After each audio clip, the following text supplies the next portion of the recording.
All right, this is going to be our second lecture video over chapter 10. We left off talking about equilibrium. So we know that our equilibrium constant K is the products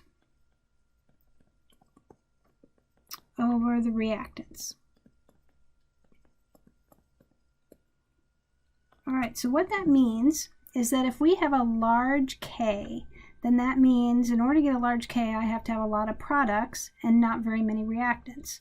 So I have more products than reactants, and that means the reaction is going forward more than it's going reverse. If I have a small K, then that means I have a big number down here in the denominator, so I have a lot more reactants than products, and that means that the reverse reaction is happening faster than the forward reaction. And if K is about equal to 1, then we're going to say that our reaction is at equilibrium. And I say about equal to 1 because this could be from about 1,000th to 1,000. And we would say that's about at equilibrium. So when we're talking about large, we mean really big numbers of K, or really small numbers of K, or Ks that are about 1. Okay, so here you can see what we just discussed. We said if we have a large K, small k, or if K is about 1. So in this one, they're going to give you a K, and they're going to ask you to decide if it's mostly reactants or mostly products. So in this case, when I look at my K in the first example, it is really big, 1 times 10 to the 95th. So if it's really big, that means this has to be mostly products. Means it's going to be going forward most of the time. In our second example, this is to the -7th, so this is really small. So this means I have to have a lot of reactants. So the reverse reaction is happening faster.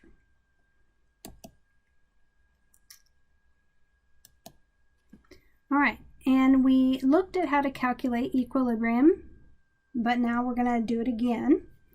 So in this case, they said at equilibrium, it has a constant of 4.2 times 10 to the -2nd, and I have values of 2 of them, and they want me to find the third one. So they're not just giving me all the numbers in and having me find K. So in this case, we know that K is going to be the products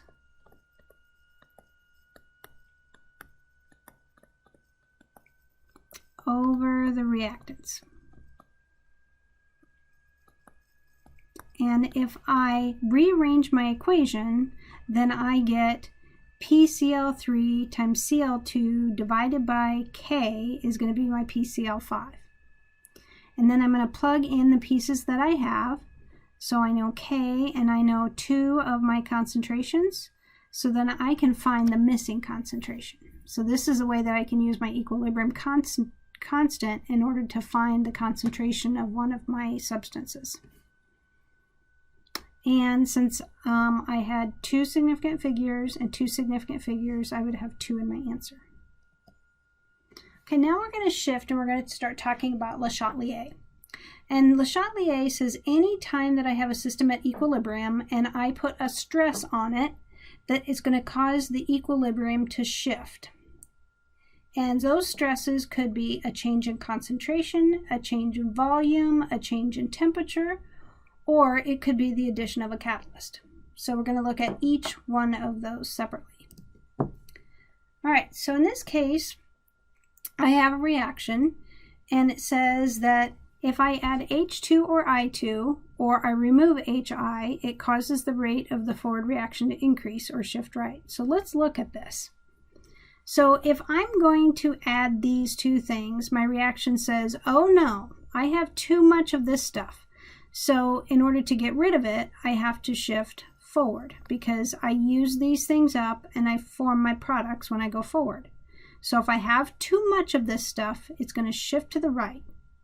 Now it also holds true then that if I take some of this stuff away, my product, if I take some of that away, then it says, oh, I don't have enough of that. I need more.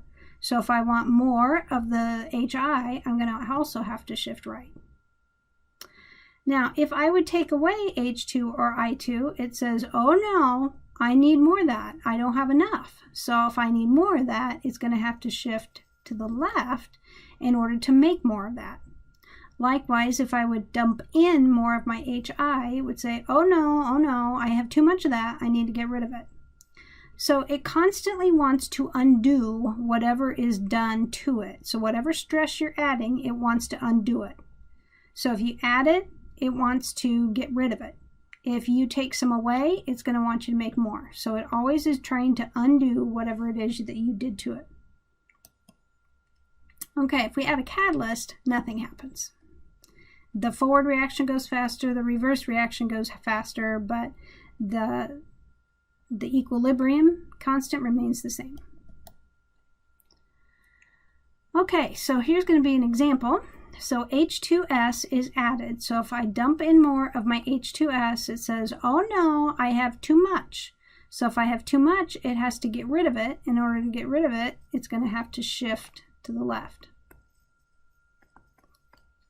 If I take away some of my NH3, that's right here. So if I remove some, it says, oh no, I need more. If I need more, I have to shift to the right in order to make more. And if I add a catalyst, nothing happens. So no shift occurs. And that's what we just went through. All right, now we're going to look at volume.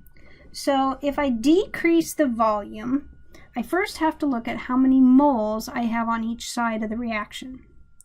So if I decrease the volume, it's going to shift to the side that has fewer moles of gas. So all of these are gases because they all have G's behind them. This side has a total of 3 plus 1, which is 4 moles. And this side has 2 moles. So if I were to decrease the volume, it would want to shift to the side with fewer moles, which would be going to the right. If I would increase the volume, it's going to want to shift to the side with more moles of gas, and that's going to mean it's going to shift to the left.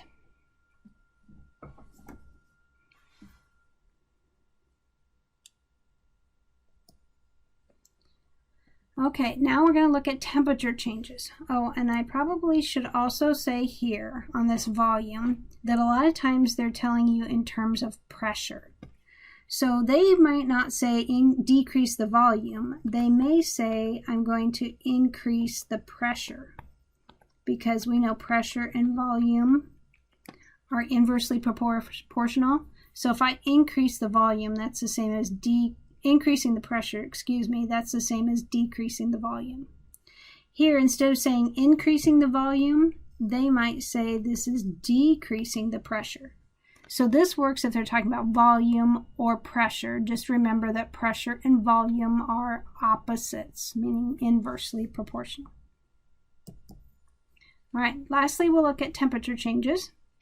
So in order to have temperature changes, I have to know if my reaction is exothermic or endothermic. And if it's exothermic, that means the heat is going to be written on the product side. So this is if it's exothermic.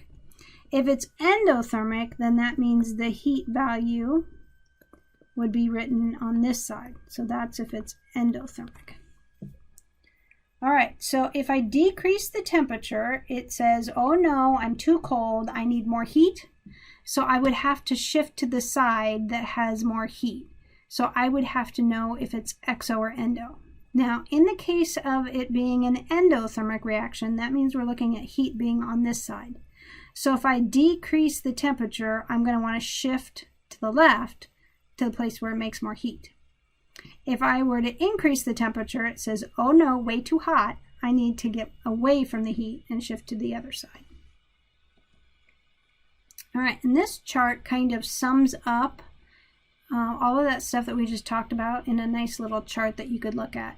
So for example, it says if it's exothermic and you raise the temperature, that means it's going to shift to the reactants. So that would be helpful as you look at some of those examples.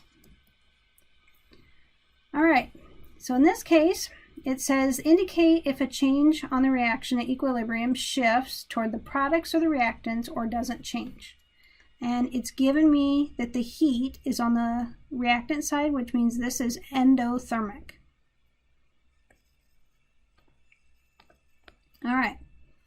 And this is going to be everything all together. So if I add more NO, so if I add NO, that's over here, it says, oh no, that's too much NO. I need to get rid of the NO. So to get rid of the NO, I have to shift to the left to get rid of the NO. If I increase the temperature, it says, oh no, it's way too hot in here. So if it's too hot, I need to make it colder. So I don't want to go to the side that the heat's on because that makes more heat. I need to go to the other side. And if I increase the volume, then that means I need to look at the moles. Also, we'll just make a note here. This means decreasing the pressure. So this side has a total of 2 moles of gas. This side has a total of 2 plus 1, which is 3 moles of gas. So if I'm going to be decreasing the pressure, it says I need more pressure. So if I need more pressure, I have to shift to the side with more moles of gas. And if I shift to the side with more moles of gas, that's going to be to the right. All right, so that kind of walks you through the different things of Le Chatelier.